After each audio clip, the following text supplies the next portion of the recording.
Ou seja, o saber é experienciar. Você não sabe nada até que você tenha experienciado de fato. Você não sabe plenamente. Como Cristo coloca a questão da caverna, ele detalha uma caverna da onde ele conhece para você, mas você trabalha no campo imaginativo, no campo mental. No final, você não conhece a caverna. Você não sabe do que ele está falando. E quanto mudou de lá para cá, né? Quanto essa moralidade se extraviou e quanto nós estamos a experimentando deliberadamente, inconsequentemente, ignorantemente. E quando chega um conhecimento dessa magnitude, como as cartas, que vem trazer uma luz à nossa ignorância espiritual e ao nosso comportamento moral, Cristo vem exatamente ao contrário, ele vem trazer uma igualdade, uma valorização do feminino perante a igualdade dos gêneros, mas com expressões diferentes. É isso que a sociedade atual ela não entende. Ela não concebe, ela consegue conceber que algo é igual só se for semelhante. Então essa moralidade, esses valores passam a se tornar relativos ao longo dos anos. Então ele sai no filme de uma época onde isso fazia parte do senso comum, essa moralidade, né? Não sei se realmente seguia, né, individualmente, ou era apenas comportamental e só para aparentar ser, que não é o caso que nós estamos tratando aqui, para 100 anos após, que seria o século XXI, e como essa moralidade se perdeu e se tornou relativa a partir da desvinculação da autoridade de Jesus Cristo. Então é interessante você pensar nesse sentido. Já era algo que eu tinha há muito tempo percebido, assim, e infelizmente não conversei com poucos e ainda menos entenderam o que eu queria dizer. Mas o filme retrata exatamente isso, a relativização dos valores morais. No momento atual, a relação com sua sexualidade é uma barreira para a sua ascensão na consciência. Então aqui algo que todos nós temos que pensar, como que, inclusive eu que vos falo, como que a gente tem que tratar essas relações amorosas, sexuais nossas, principalmente o que está nos impulsionando a fazê-lo. Algo especificamente voltado para o prazer e para a saciedade, ou uma ferramenta de expressão, de criar vínculo, de demonstrar aquilo que eu estou sentindo para com o outro. Todos eles, Cristo traz aqui, que estão absolutamente relacionados à nossa consciência. E quando não o fazemos, os conflitos, as inadequações são inevitáveis e vamos experimentá-la tenazmente. Ele enraiza você a sua condição humana. Nós enfatizamos o fato de que você não descobrirá a verdade de sua existência até que você tenha compreendido e buscado aplicar em sua vida diária, em seu lar, em seu lugar de trabalho, a plena compreensão do verdadeiro significado de homem e mulher. E aí você pode dizer, Paulo, mas isso é utópico para os tempos que a gente vive. Sim, nós estamos tratando aqui que a evolução espiritual ela só pode ser alcançada e ser trilhada individualmente, pela tua consciência. Não dá para levar ninguém junto. Quando muito, compartilhar um pouquinho aqui da maneira que eu estou fazendo. E isso você mesmo vai perceber. Você vai perceber que muitos aspectos da tua consciência estão sendo trabalhados, você está evoluindo, mas a sexualidade é um aspecto singular, né? É mais um aspecto de tantos que você vai experienciar na tua jornada de alma, na tua jornada de consciência, e vai precisar lidar com ela. Disseram que você não deve cometer o adultério. Agora deixa eu até tomar uma água aqui que Nós estamos aprofundando cada vez mais.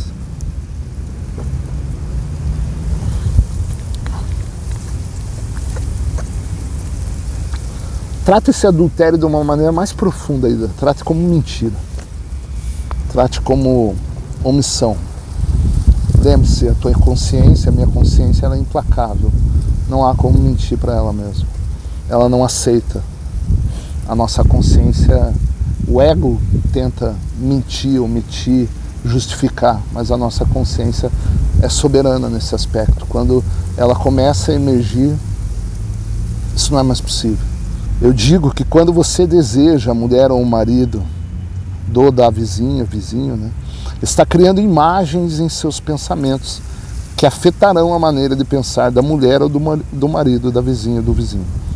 Ele ou ela começará a pensar em você do mesmo modo ou se sentirá desconfortável em sua companhia ao sentir a sua necessidade sexual e evitará você no futuro.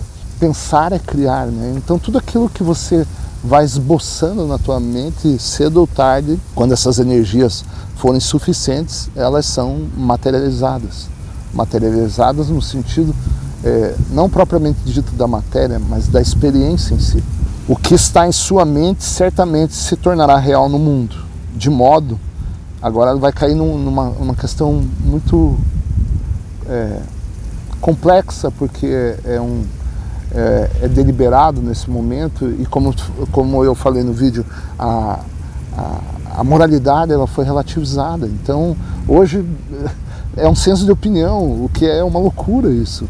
Não há esse senso de relatividade nos valores morais, eles são intrínsecos à tua condição de consciência, aquilo que você vem expressar, e principalmente a intenção divina. De modo que não se engane pensando que você pode sonhar e devanear com imagens que lhe deem prazer e que isso não prejudicará ninguém.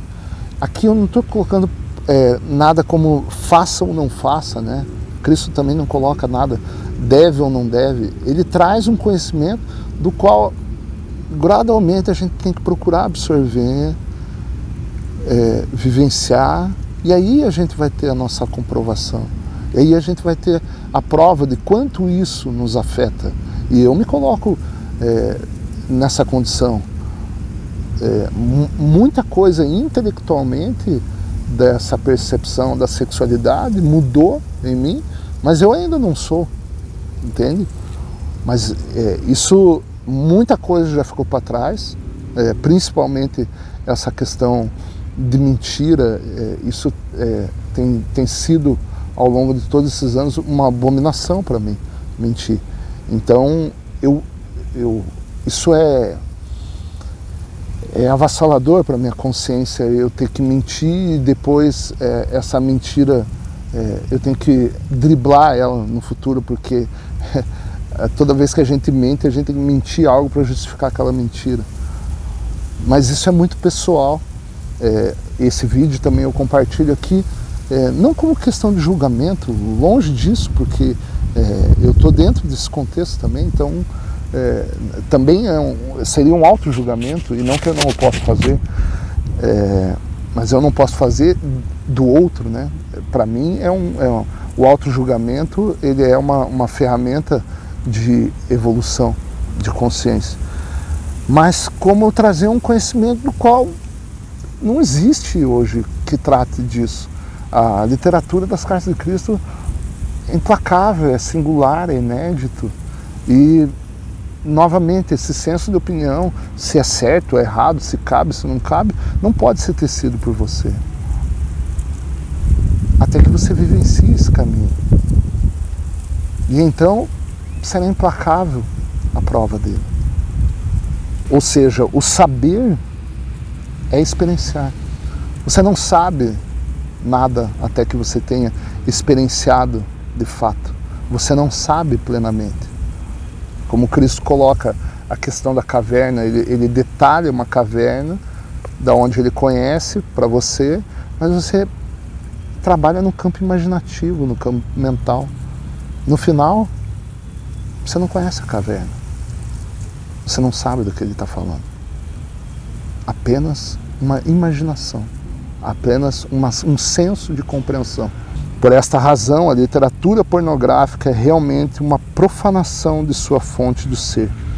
É uma praga sexual que deliberadamente aviva o apetite sexual, liberando através da mente de homens luxuriosos imenso sofrimento e miséria nos corpos, mentes e emoções de jovens mulheres.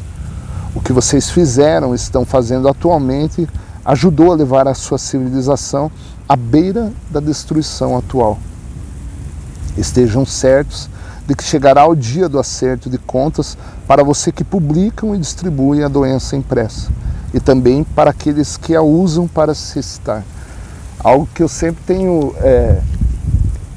que isso foi muito impactante para mim, né?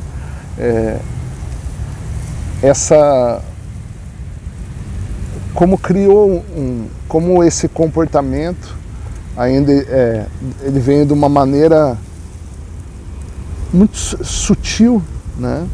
E foi ganhando força porque ela era retroalimentada ao longo dos anos. E eu me pergunto, essas cartas foram escritas na época, né, no ano 2000, e quanto mudou de lá para cá, né? Quanto essa moralidade se extraviou e quanto nós estamos a experimentando deliberadamente, inconsequentemente, ignorantemente. E quando chega um conhecimento dessa magnitude, como as cartas, que vem trazer uma luz à nossa ignorância espiritual e ao nosso comportamento moral. Agora eu estou falando um pouco da minha perspectiva atrelado à minha experiência e o meu comportamento. Muito disso aqui vai ser intelectualmente compreendido. Mas existe uma lacuna, existe uma ponte gigantesca entre essa compreensão intelectual e essa experiência vivida for plenamente modificada. Ela vai sendo modificada muito gradualmente. Mas isso quer dizer que você, ao menos, está na direção correta, na direção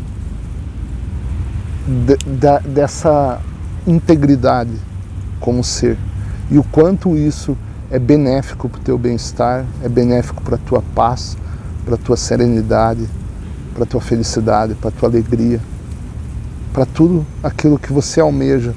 Mas infelizmente, você, a gente está se fragmentando e se boicotando nesse processo quando a gente trata desse aspecto da sexualidade, que faz parte da nossa consciência e tem que ser trabalhada, tem que haver muita vontade, muita meditação, muita oração, muita pedido de ajuda dessa vontade de não sucumbir aos desejos sexuais que fazem, como Cristo fala, impactam diretamente a nossa tranquilidade, a nossa paz e a nossa essência como seres. Vocês, no mundo ocidental, ganharam desprezo do Oriente devido à sua loucura decadente. Vocês não escaparão daquilo que semearam. Aqui é um pouco contraditório, né? Porque Cristo traz como esse comportamento desviado ganhou força no Ocidente, através da pornografia, e no Oriente eles criticando isso, mas ao mesmo tempo cobrindo rostos das suas mulheres, né? Ou seja, seria... Olha, eu não sofro desse mal, mas me afasta, né, esse mal. Como existem muitos gatilhos, né, que você pode achar que está privado e que não sofre desse mal, mas é que você não é colocado à prova, né? Então, em algum momento aqui, Cristo vai trazer que você só vai transcender, né, esse impulso instintivo,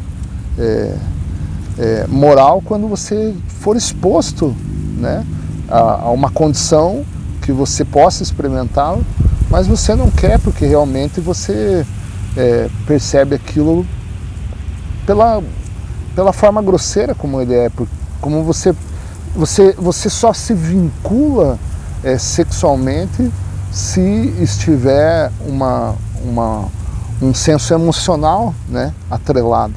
E isso seria um veículo de expressão em si. E não a busca meramente por prazer.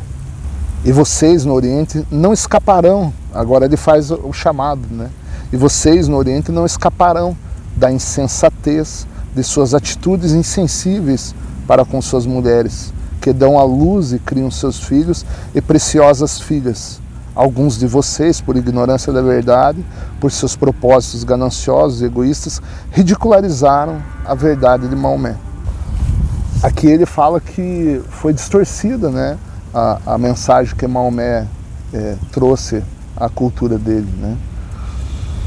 Vocês cobriram suas mulheres com pesados vestuários, negando a elas a liberdade de movimento e o ar fresco de Alá, quando elas se aventuram a sair entre as pessoas. Que tipo de homens apelarão para estas crenças e comportamentos egocêntricos e irracionais? Apenas aqueles que não tiverem nenhum sentimento amável para com as mulheres. Seriam estes os seguidores que o profeta Maomé teria atraído quando estava na terra? Realmente não. Ele atraía somente as pessoas mais espiritualizadas do povo. Que imagem de seu profeta vocês estão passando para o resto do mundo? Direi a vocês, a de um homem demente e obcecado pela inferioridade do sexo feminino, que considera a mulher como uma posse do homem a ser mantida isolada do mundo. Um homem desconhecedor das verdadeiras necessidades da mulher para ser feliz. Um homem inconsciente do sofrimento dela no estado de cativeiro e submissão.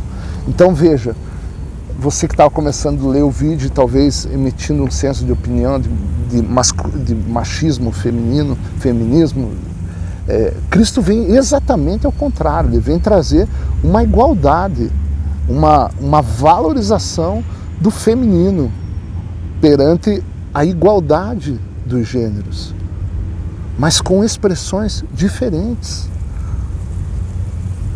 É isso que a sociedade atual ela não entende. Ela não concebe, ela consegue conceber que algo é igual só se for semelhante. Este homem não tem nada a ver com o verdadeiro Maomé, o profeta do Islã. Quando esteve na terra, ele venerou e respeitou o sexo feminino. Foi a partir do sexo feminino que ele extraiu um modo de avançar em seu caminho espiritual rumo à iluminação. Ele devia muito a elas e sabia que eram iguais em espírito, ainda que fossem diferentes em corpos. De fato, não foi por acidente que ele veio à terra pobre, necessitado, para encontrar uma senhora de extrema virtude, riqueza material e discernimento espiritual, para ajudá-lo a elevar-se à altura de profeta quando estava pronto para isso. Este foi o propósito por trás da vinda de Maomé à terra: restabelecer a mulher em seu legítimo lugar, uma parceira do mesmo nível do homem dominante. Aqui, se você conhece a história de Maomé, você vai ver que ele era casado com uma mulher rica, né, de riqueza material. E, pois não conheço muito bem aquela cultura, mas aparentemente, pelo que Cristo fala aqui, foi fragmentada, né, a intenção dele, foi distorcida. Considere bem isso: depois da iluminação, eu, na pessoa de Jesus, tornei-me celibatário porque assim eu quis, mas isto de nenhuma maneira interferiu no meu amor para com as mulheres que se ocupavam de minhas necessidades. Mas Maomé, depois da iluminação, conheceu muitas mulheres, e seu ministério foi aquele de quem foi chamado para aprender e viver com as mulheres e tratá-las com igualdade e com amor. Essas 3 páginas aqui, elas são muito pesadas, porque elas são muito impactantes para o modo deliberado de vida que a gente vive hoje, no quesito da sexualidade. E acho que eu vou deixar um pouquinho para você absorver um pouco, conseguir digerir essas páginas aqui. E vai precisar um bom tempo aí, muito tempo de meditação, de vivência, de perspectiva, de autoobservação, de autoexame, para você compreender essas poucas páginas aqui que impacta diretamente o teu modo de viver no âmbito da sexualidade, assim como o meu. Agora ele fala nas próximas páginas por que, né, que ocorreu isso, por que essas relações entre homem e mulher, entre masculino e feminino, se desequilibraram ao longo dos séculos e por que elas chegaram a esse momento atual de desarmonia, de ignorância do fundamento desse masculino e feminino. Obrigado, até o próximo. Um abraço.